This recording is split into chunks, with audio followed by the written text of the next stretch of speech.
आज आपण चमचमीत शेवगा मसाला फ्राय बनवणार आहोत.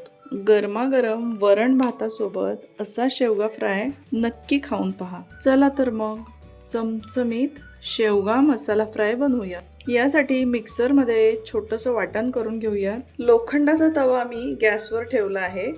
गॅसची फ्लेम मीडियमवर ठेवली आहे. तव्यामध्ये अर्धा पळी तेल घालूया. तेल तापलं की मध्यम आकाराचे 2 कांदे उभे चिरून त्यात लालसर रंग येईपर्यंत भाजून घेऊया. कांदा छान भाजून झालेला आहे. याला आपण प्लेटमध्ये काढून घेऊया.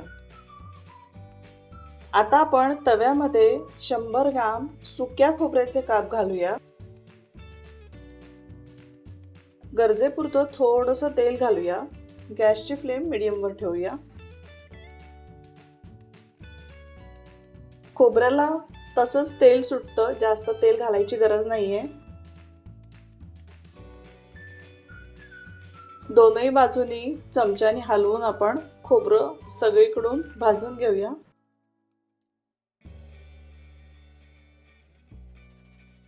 व्यवस्थित आलटी-पलटी करून खोबरं दोनही बाजूंनी आपण 3 ते 4 मिनिट मध्यम गॅसवरती भाजून घेऊया.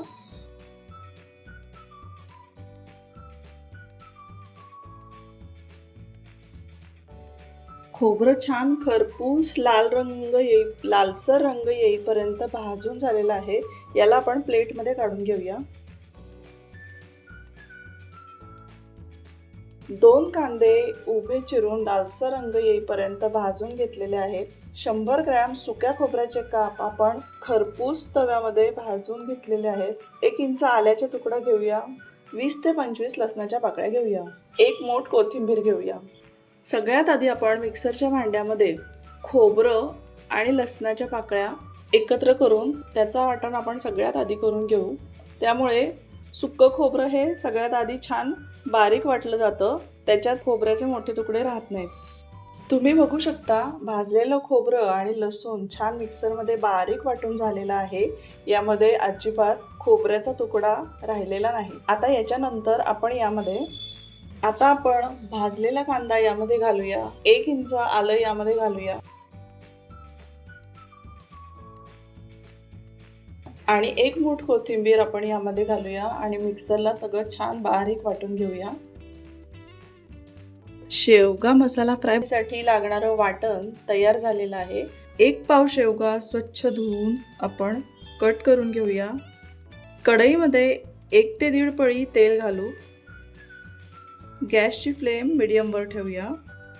तेल छान तापलं की यामध्ये आपण 1 छोटा चमचा मीठ घालूया. पाव चमचा हळद घालूया.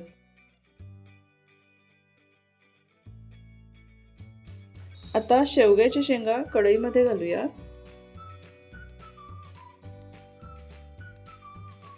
मीठ हळदीमध्ये व्यवस्थित मिक्स करून घेऊया. शेवग्याच्या शेंगांना मीठ हळद व्यवस्थित लागलं की त्याची चव खूपच छान लागते. 6 ते 7 मिनिट झाकण ठेवून आपण शेवगा 70 ते 80% शिजेल एवढा तेलावर वाफवून घेऊ. मध्ये मध्ये झाकण काढून आपण शेवग्याच्या शेंगा हलवून घेऊया.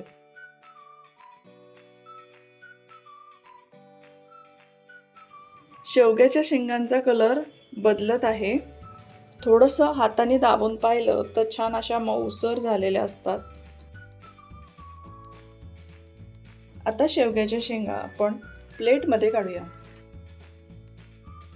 आधी आपण 1 ते 1.5 पळी तेल घालून शेवग्याच्या शेंगा मीठ हळदीवर व्यवस्थित वाफवून घेतल्या. आता मसाला फ्राय करण्यासाठी कढईमध्ये आणखी 1 पळी तेल घालूया. गॅसची फ्लेम लोवर ठेवूया. तेलामध्ये पाव चमचा जिरं घालूया. 8 ते 10 लसणाच्या पाकळ्या घालूया. लसूण तेलावर लालसर रंग येईपर्यंत परतून घेऊया. 1 ते 1.5 इंच दालचिनी घालूया. 2 ते 3 काळ्या मिऱ्या. 1 चक्री फूल घालू. गॅसची फ्लेम लोवर आहे. यामध्ये 2 लवंगा घालूया. 2 हिरव्या वेलचीचे दाणे घालूया. 2 ते 3 तमालपत्र घालूया. 7 ते 8 कढीपत्त्याची पानं घालूया. एक बारीक चिरलेला कांदा आपण यामध्ये घालूया. चवीनुसार मीठ घालूया. पाव चमचा हळद घालूया. शेवग्याच्या शेंगा वाफलवून घेत असताना आपण आधीच मीठ घातलेलं आहे, मग कांद्यामध्ये मीठ आपण बेतानेच घालूया. कांदा चांगला भाजून झालेला आहे. गॅसची फ्लेम लोवर ठेवूया. कढईमध्ये आता आपण 2 छोटे चमचे गोडा मसाला घालूया. 2 छोटे चमचे धने पावडर, 2 छोटे चमचे कांदा लसूण मसाला घालूयात. तिखटाचं प्रमाण आपण आवडीप्रमाणे कमी जास्त करू शकतो. मसाले तेलावर 3 ते 4 सेकंद भाजून घेऊया. आता यामध्ये खोबरं, कोथिंबीर आणि आलं लसणाचं जे आपण वाटण केलं आहे त्यातले 3 चमचे वाटण कढईमध्ये आपण घालूया. गॅसची फ्लेम आता मीडियमवर करूया. मसाला तेल सुटेपर्यंत छान भाजून घेऊयात.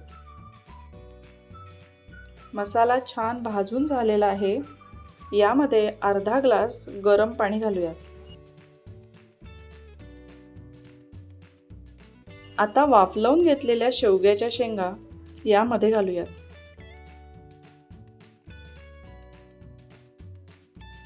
शेवग्याच्या शेंगा पूर्ण शिजेपर्यंत झाकण बंद करून शिजवून घेऊयात. मध्ये मध्ये आपण झाकण काढून शेवग्याची शेंग शिजली आहे का हे चेक करूयात.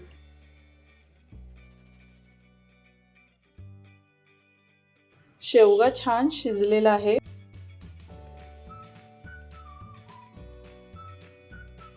यामध्ये अर्धा लिंबाचा रस घालूया. आवडीप्रमाणे कोथिंबीर घालूया. चमचमीत शेवगा मसाला फ्राय तयार आहे. अशा पद्धतीने शेवगा मसाला फ्रायची रेसिपी नक्की करून पहा. रेसिपी आवडली तर प्लीज माझ्या चॅनलला सबस्क्राईब करा.